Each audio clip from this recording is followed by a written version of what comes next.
Hi guys, in this video let us discuss how to fix Instagram friend story not showing. Okay, there are three possible reasons why friend story is not showing in our Instagram account.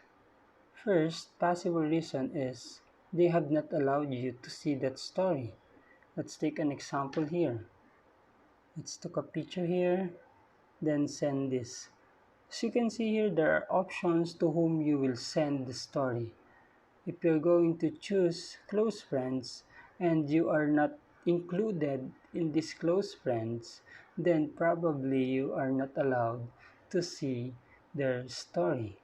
That's the possible reason. Then the other one, possible reason, let's go back to our main profile. I'm going to choose this Huawei Mobile PH.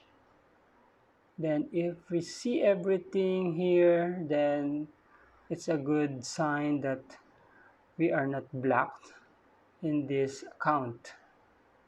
Okay, and if there is a message that you are blocked by this profile or by this user, then certainly you are not allowed to see or to view their story. That's the other reason. And then the last reason is a kind of very weird instance, but we've seen this several times, that these stories basically on timer and disappear in a certain period of time. So if your date or time are not accurate, you must set it automatically. Just go to your phone settings and then search here date and time. Then make sure that your date and time are set automatically. Okay, that's it guys. I hope this video helps you a lot. Thank you.